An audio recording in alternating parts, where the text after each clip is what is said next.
This is a tool watch, and unabashedly so. Tool watch first, luxury item second. Form following function. Hey, what's up guys, Giacomo here. Today we're discussing the ROLEX Explorer II reference 216570. This Explorer has been recently discontinued and replaced by an upgraded version with a better movement. It came out in 2011, but I got my example only like a year ago.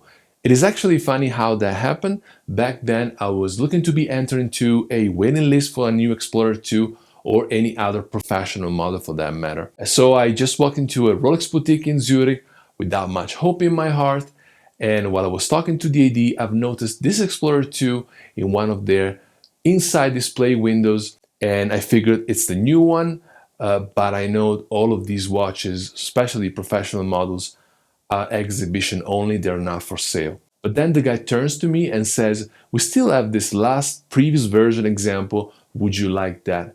I must have looked hesitant for like 2 seconds while I was processing this information, and then the guy goes, "You can think about it." And I look him dead in the eye and say, "Sir, there's nothing to think about. Let's do this." And this is how I got my Explorer II, and now without further ado, let's get into my review of it. It is a pretty quirky watch actually. First things first, let's talk dimensions. Well, the large 42mm case size has been off-putting for many, considering that its predecessors, the reference 16570, was a more agreeable 40mm. That's probably one of the reasons why this reference was never as popular as other professional Rolex models like the Sub or the GMT Master II. It wears like a 42, and on my 18cm wrist looks definitely on the big side. But then again, this reference came out in 2011, and back then, larger sport watches were in bigger demand than they are now. Also, the Explorer II is not as thick as it is large at 42mm. It is not bulky by any means. The Explorer II is not a diver. Still, its 100-meter waterproof grade seems adequate for most applications. Matte black finish dial. It is black, but not as deep and glossy as with the new Explorer II. The base of the Mercedes handset and the iconic bright orange 24-hour hand are painted black, which creates that so-called phantom effect by which it gives the impression that the hands are floating above the dial. This has been eliminated in the new Explorer II. I personally think it compromises legibility a little bit, so I'm not really a fan of it.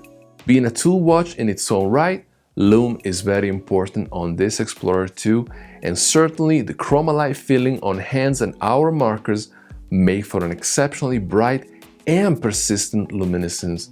It is quite impressive actually to observe this dial when entering a dark room after having spent some time in broad daylight. Striking. The bezel is steel, and one of the focal points of this timepiece, radial brush finish with 24 hours markers recessed in it and painted black, make for a very distinctive look.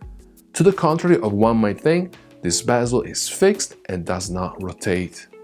The purpose of this bezel is to provide a function that enables the wearer to distinguish the hours of the day from the hours of the night. This is meant for those situations where daylight cannot be used as a reference to tell whether it is day or night, for instance in depths of caves or where the sun never sets, like the polar regions in summer. Other than that, it can be used as a GMT watch. The orange GMT hand can be set to indicate a different time zone.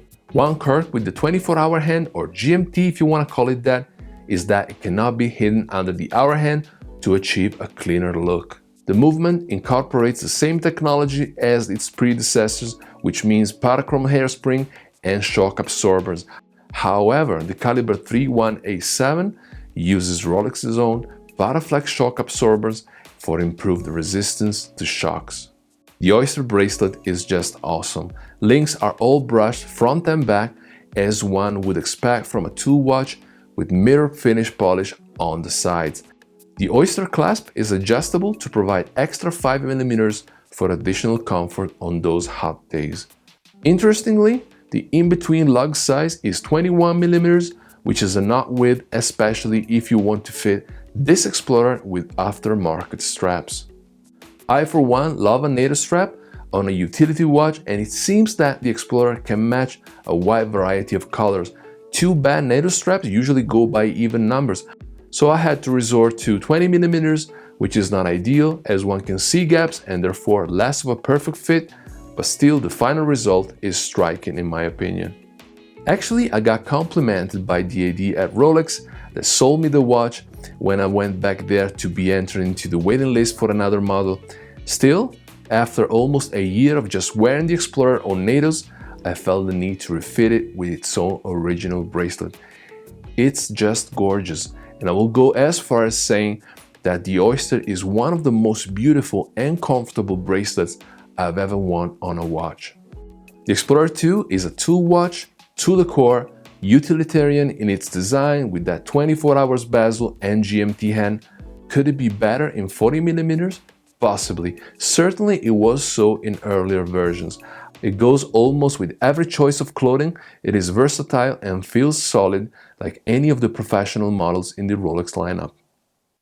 Alright guys, this was my take on the Rolex Explorer II. Thank you for watching, please consider subscribing, it'll mean the world to me. See you in the next one.